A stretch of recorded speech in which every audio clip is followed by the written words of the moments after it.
안녕하세요, 김지윤입니다. 네, 지난번 영상 댓글에서 코코님이 더 프롬이라는 영화를 봤는데 미국에서는 동성 결혼이 합법화된 걸로 아는데 왜 인디아나에서는 커밍아웃을 하지 못하는 것이냐? 라는 질문을 하셨어요. 그래서 이번에는 저희가 이제 찾아가는 서비스로 우리 코코님의 답변을 드리면서 이 더 프롬을 소개를 하면서 미국 사회에 대한 이야기를 좀 풀어나가 볼까 합니다. 네, 원래는 사실 이제 소설로 만들어졌고 그리고 브로드웨이 뮤지컬로 올려졌어요. 그래서 토니상에 7개나 노미네이트가 될 정도로 상당한 히트를 쳤는데요. 그래서 이번에 영화화 됐습니다. 조금만 소개를 해드리자면요. 인디아나의 소도시에 살고 있는 엠마라는 여학생이 자신이 레즈비언이다 라고 커밍아웃을 합니다. 그러면서 자신의 여자친구와 함께 이 프롬에 가고 싶다고 이야기를 해요. 이 프롬이라는 것이 이제 졸업반 학생들이 졸업 파티를 하는 거죠. 이 졸업 파티 뭐 댄스도 하고 뭐 어떻게 보면은 고등학교를 마치면서 가장 성대하게 하는 파티로 알려져 있죠. 그런데 이 학부모 회의에서 절대로 안 된다. 그렇게 반대를 합니다. 그러면서 그렇게 할 거면 우리가 프롬을 아예 취소해버리겠다라고 결정을 내려요. 한쪽 편에 이제 뉴욕에서는 비호감 이미지 때문에 퇴출 위기에 놓인 이 디디라는 여배우가 자신의 동료들과 함께 이 위기를 어떻게 극복해야지 하고 지금 골머리를 앓고 있는데요. 이 엠마의 소식을 듣게 됩니다. 그러면서 야, 우리가 인디아나에 가서 엠마 편을 들어주면은 뭔가 좀 이렇게 개념찬 사회 운동가의 모습을 보이면서 호감 이미지로 바꿀 수 있지 않겠냐 라면서 인디아나로 떠나게 됩니다.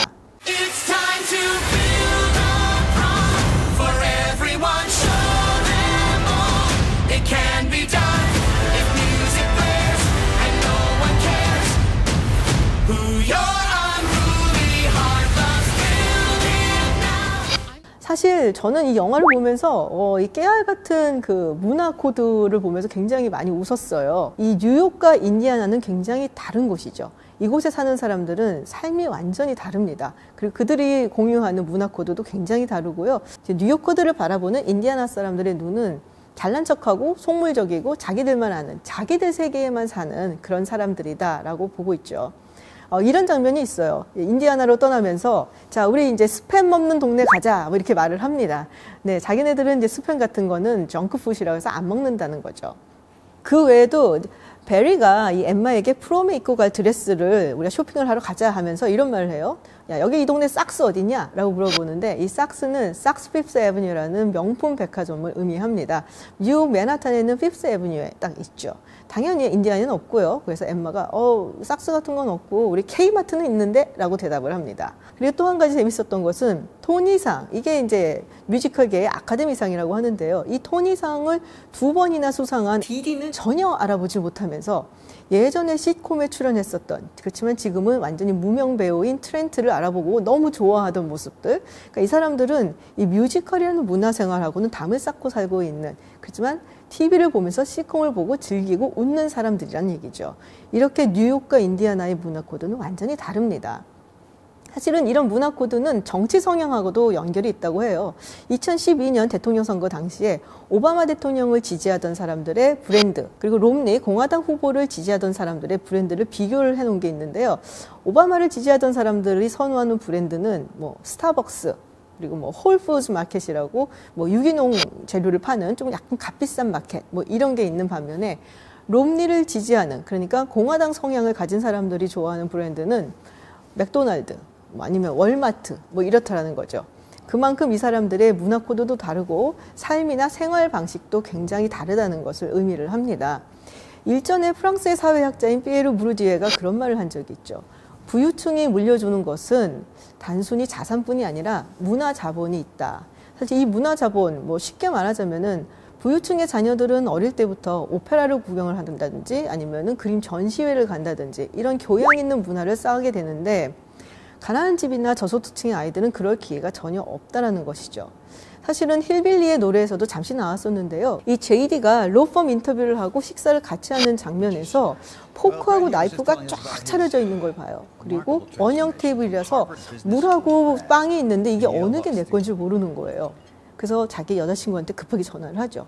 뭔 놈의 포크하고 나이프가 이렇게 많냐? 뭐부터 어떻게 써야 되는 것이냐? JD는 사실은 이 정찬이라는 것을 단 한 번도 해본 적이 없는 사람인 것이죠. 그만큼 시골에 사는 사람과 도시에 사는 사람들은 완전히 격리되고 분리되고 완전히 다른 삶을 살아가고 있다라는 것이 이런 부분들이 이 영화에 깨알같이 나타나 있습니다. 네, 이게 원래 원작이 있는 작품이라고 말씀을 드렸는데요. 실제 이야기를 바탕으로 해서 이 소설을 쓴 겁니다. 그래서 실제 이야기는 미시시피에서 있었다고 해요. 2010년도에 미시시피에 살고 있었던 컨스탄스 맥밀란이라는 여학생이 이제 커밍아웃을 하고 자기가 여자친구와 프롬을 가겠다라고 이야기를 합니다. 근데 학교에서 턱시도를 못 입게 해요. 턱시도는 남학생만 입을 수 있다라고 이야기를 하니까 이 이야기를 ACLU, 즉 아메리칸 시빌 리버티스 유니언이라고 미국에서 가장 큰 민권 단체의 도움을 청하게 됩니다. 이게 이제 일이 커질 것 같으니까 학교에서는 프롬을 아예 취소를 해버려요. 그러면서 뭐 여러 가지로 자기 뭐 친구들한테 너 때문에 프롬 취소됐다 뭐 이런 뭐 욕도 먹고 비난도 먹었다라는 얘기가 있는데요. 그게 이제 모티브가 되고 또 다른 여러 가지 이야기들이 섞여서 이 소설이 나온 겁니다. 그러니까 이게 굉장히 빈번하게 일어나고 있는 일이라는 거죠. 그런데 빈번하게 어디서 일어나느냐? 주로 남부 그리고 미드웨스트라는 겁니다. 남부는 우리가 바이블 벨트라고도 이야기를 하는데요. 성경 벨트라는 것이죠. 그만큼 종교적인 신념이 굉장히 강한 사람들이 모여 산다라는 의미예요. 그만큼 또 도덕이라든지 뭐 사회적으로 굉장히 보수적이라는 얘기죠. 미드웨스트도 비슷하고요. 또 인디아나 같은 경우도 마찬가지입니다. 인디아나는 이렇게 말할 수 있을 것 같아요. 굉장히 비슷한 사람들이 모여 산다. 인디아나의 백인 인구가 88%입니다. 그리고 학력 수준도 굉장히 비슷하고요. 사는 모습들도 굉장히 비슷해요. 그리고 종교적으로 물론 신실합니다. 아마 종교적으로 신실한 사람들이 많은 주 해서 이렇게 쭉 따져보면은 인디아나도 한 10위 정도 안에는 들어가는 걸로 제가 알고 있습니다. 영화에서 엠마 역을 맡은 조 엘렌 텔만도 원래 레즈비언이라고 해요. 그리고 자기가 미드웨스트에서 자랐는데 그때 자기가 청소년일 때 어땠었는지 그 생각을 해가면서 연기를 했다라는 이야기를 하고 있습니다. 우리가 미국 하면은 굉장히 좀 개방적인 나라로 생각을 하는데요. 개방적인 곳은 사실 이런 코스탈 에어리라고 하죠. 해안가 지역, 캘리포니아, 뭐 워싱턴, 뉴욕, 매사추세츠 뭐 이런 곳을 의미를 하고요. 안쪽으로 들어갈수록 우리보다 훨씬 더 보수적인 면들이 더 많습니다. 미국이 동성 결혼에 대해서도 처음부터 이렇게 허용을 했던 건 아니고요. 1996년에는 도마라고 하죠. Defense of Marriage Act라는 것을 통과를 시키면서 연방정부 차원에서는 이 동성 결혼을 인정하지 않는 법을 만들었어요. 물론 이제 주법에 따라서 조금씩 다를 수는 있었지만요. 그리고 그 도마가 2013년 연방대법원에 의해서 위헌으로 판결이 나고요. 그리고 2015년에는 동성 결혼을 허용하는 판결을 내게 됩니다. 그런데 동성 결혼을 허용하는 판결을 연방대법원에서 냈다고 하더라도 실생활에서는 아직도 갈등이 굉장히 많아요. 예를 들면은 이런 것들이 있습니다. 동성 커플이 결혼을 하려고 하고 그래서 어떤 뭐 장소를 빌린다든지 아니면은 웨딩 케이크를 주문을 할 때 이 케이크를 만드는 굉장히 유명한 베이커가 아주 신실한 뭐 기독교 신자예요. 그리고 자기는 동성 결혼에 찬성하지 않아요. 그래서 나는 동성 커플을 위해서 이 웨딩 케이크를 만들어줄 수 없다라고 거부를 합니다. 그래서 이것에 대한 소송이 상당히 생각보다 많아요. 근데 주 차원에서 이런 종교적인 신념을 인정을 해줘야 된다라고 보는 보수적인 주들이 있는데 인디아나가 그 중에 하나예요. 2015년 이 연방대법원 판결이 있기 전에 종교적인 신념에 의해서 행동하는 것을 위법하다고 처벌해서는 안 된다라는 법안을 통과시키려고 했었습니다. 근데 이 법이 통과될 당시에 주지사가 누구였냐? 바로 마이크 펜스입니다. 네, 현재 부통령이죠. 다들 아시다시피 마이크 펜스는 상당히 보수적인 인물로 알려져 있죠. 근데 이 법이 상당한 후폭풍을 불러일으켰어요. NBA에서 뭐 굉장히 우려가 된다라는 그런 발표를 하기도 했고요. 또 애플의 팀 쿡도 팀 쿡 자신이 게이잖아요. 그래서 이거에 대해 반대하는 그런 성명을 내기도 했고요. 네, 무엇보다 가장 치명적이었던 것은 NCAA, National Collegiate Athletic Association, 그러니까 전미 체육협회에서 이런 식으로 하면은 우리가 파이널 4를 인디애나폴리스에서 치를 수 없다라고 이야기를 합니다. 이 NCAA가 있는 곳이 바로 인디애나주의 인디애나폴리스였기 때문에 이게 상당한 위협이 됐을 것 같아요. 그래서 결국에는 이 법을 약간 수정을 해서 통과를 시키게 됩니다. 자, 근데 이런 의문을 가지실 수도 있을 것 같아요. 올 초에 민주당 대선 후보 경선에서 아이오와에서 1위를 차지했었던 피트 부티지지, 바로 인디애나주의 조그만 시인 사우스밴드의 시장이죠. 근데 이 피트 부티지지가 게이란 말이에요. 그래서 그때 이러다가 뭐 처음으로 게이 대통령 나오는 거 아니야? 라고 이야기가 있었는데 근데 인디아나네요? 어떻게 된 거죠? 라고 궁금해하실 텐데요.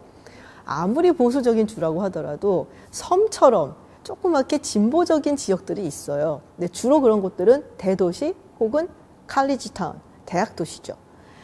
이 사우스밴드가 있는 곳은 세인 조셉 카운티라고 하는데요. 여기 주변에 노틀담 대학도 있고 또 다른 대학들도 많이 모여져 있는, 그러니까 한마디로 대학이 많이 있는 대학 도시라고 보시면 됩니다. 주로 대학 도시들은 아무래도 대학생들이 많고 또 교수들이 많기 때문에 리버럴한 성향을 지니게 되고요.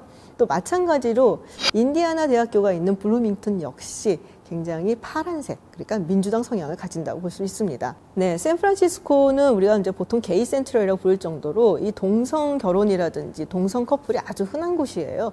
뭐 길 가다가 보면은 뭐 그런 사람들이 굉장히 많이 있고, 그리고 카스트로 거리라고 해서 이 샌프란시스코 도심에 가면은 그야말로 그들의 거리가 있습니다. 문화 충격을 받으실 수도 있어요, 가다 보면은. 그래서 샌프란시스코, LA, 뉴욕 같은 곳은 인디아나와 비교를 하는 것은 굉장히 무리가 있습니다. 우리도 아직 성소수자 이슈에 대해서 조금 불편해하시는 분들이 많아서 이 영화를 연말에 볼 수 있는 가족 영화다라고 추천하는 게 좀 민감한 부분도 있기는 합니다. 근데 저는 사실 이 더 프롬을 보면서 조금 다르게 봤어요. 이 영화에서 나오는 엠마, 사실은 우리 아이들이죠. 이 사춘기를 지나가고 있는 정말 민감한 시기의 아이들인데, 이 아이들이 가장 두려워하는 것은 어쩌면 성적도 아니고 부모도 아니고 자신들의 친구 그룹에서 떨어져 나와서 소외되고 따돌림 당하고 왕따 당하고 또 핏인 하지 못하는 것이 아닐까. 그래서 그걸 가장 두려워하고 전전긍긍하고 있지 않나라는 생각을 들었어요. 그래서 무리에서 떨어져 나와서 아주 특별한 혼자가 된다는 것이 얼마나 무서운 일인지 우리 아이들이 그걸 가장 두려워하고 있는 게 아닌가라는 생각을 했고요. 이 아이들에게 끊임없이 신뢰와 사랑을 보여주면서 너는 혼자가 아니다라는 메시지를 우리 어른들이 또 부모가 줘야 된다라는 게 영화가 던지려는 메시지가 아니었나라는 생각을 했습니다. 그래서 오늘의 메시지는 너는 혼자가 아니야.